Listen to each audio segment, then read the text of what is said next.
Bonsoir tout le monde, je vous invite dans cette vidéo pour un petit In My Mailbox. Oh oh, on y retourne. C'est la première fois que je fais cette vidéo, puisque ça fait un petit peu longtemps que j'ai pas acheté de bouquin, depuis sans doute les Imaginales, c'est-à-dire depuis le mois de mai, et ça faisait un petit bout de temps que je voulais acheter ces bouquins-là et que j'avais pas réussi à les trouver dans la librairie qui est à la sortie de la gare à côté de chez moi. Et j'en ai profité pendant mon petit séjour à Paris il y a une semaine pour pouvoir aller à la FNAC et trouver à coup sûr les bouquins que je cherchais. Donc, allons-y. Alors, j'ai trouvé ceci, le Dahlia Noir de James Ellroy, qui est aux éditions Rivage Noir. Pour ceux qui ne connaissent pas, c'est tiré d'un fait divers qui date des années 40, je crois. C'est une starlette américaine de film, enfin une nana qui a jamais vraiment réussi à percer, qui est retrouvée assassinée à Hollywood, quoi. Et je crois que c'est Brian De Palma qui a fait un film de ce truc-là en 2006.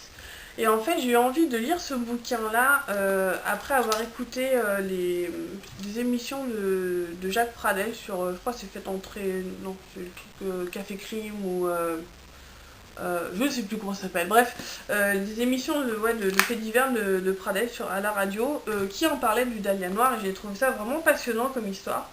Donc, quand j'ai vu que James Ellroy avait fait un bouquin là-dessus, je me suis dit ça va être intéressant, ça fait longtemps que j'ai pas lu de policier, donc ce sera très bien. Et puis, alors, beaucoup en ont parlé.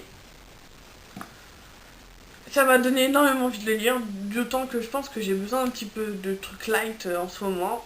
Donc j'ai hâte de lire ce truc-là. Donc c'est J.R. Ward, L'Amant Ténébreux, La Confrérie de la Dague Noire, le tome 1 chez Milady. Je sais que c'est un peu le bouquin qui est en vogue en ce moment sur les chaînes YouTube, mais voilà, j'ai cédé à la tentation et j'en suis plutôt contente parce que je sens que ça peut faire du bien. Et un dernier petit bouquin qui en fait je ne l'ai pas acheté, mais c'est ma soeur qui me l'a prêté. C'est voilà, Valérie Simon, Arkham, le premier tome de sa quadrilogie Yanis, déesse de la mort. Et c'est le bouquin, je sais pas si vous avez vu mon tag livresque. Quand j'avais montré ma bibliothèque, j'avais parlé de cette quadrilogie qui a été une révélation quand j'ai lu ça, j'avais 16-17 ans. J'avais acheté par erreur le tome 2 puisqu'il y avait une licorne dessus. C'est après que j'ai acheté le tome 1. Je suis assez une spécialiste de lire le tome 2 avant le tome 1 ou de lire la deuxième trilogie avant la première trilogie. Pas savoir pourquoi, mais voilà, en tout cas, toujours est-il que ces bouquins-là, je les ai prêtés à toutes mes copines à l'époque quand j'étais au lycée, et toutes les filles étaient vraiment tombées red dingue de ce truc-là.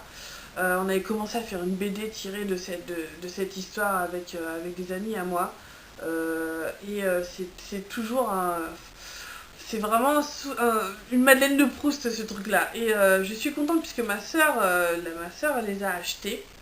Ils sont introuvables maintenant, je regrette vraiment parce que j'aimerais bien le racheter celui-ci puisque j'avais prêté à une copine qui me l'a jamais rendu. Et je suis bien d'accord parce que maintenant pour les trouver, faut se lever tôt, puisqu'ils ont plus édité malheureusement.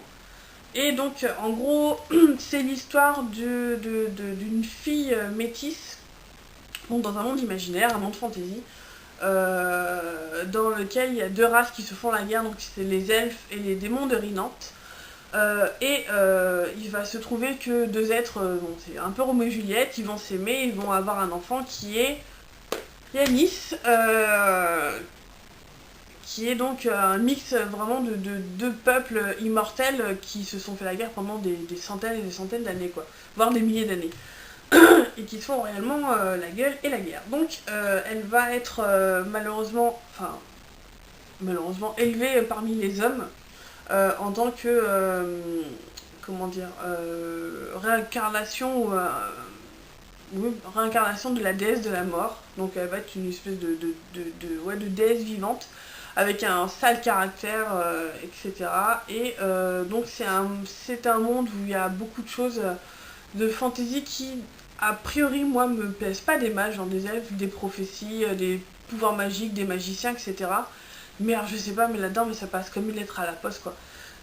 Et j'adore les couvertures. J'ai découvert cet illustrateur grâce à ce bouquin-là, en fait.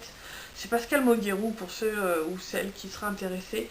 Il fait beaucoup de choses celtisant, on va dire.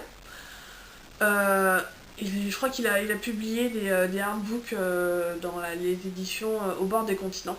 Bref, en tout cas, ce bouquin-là, j'ai vraiment hâte de le lire. Et justement, je pense que je vais en reparler rapidement tout à l'heure dans C'est lundi que lisez-vous, mais je pense qu'il va un petit peu surpasser les bouquins que je dois lire parce que j'ai l'impression d'avoir besoin de me replonger dedans. Voilà, donc ça, c'était In My Mailbox, premier du nom. Je vous souhaite une bonne soirée, je vous dis à la prochaine. Ciao.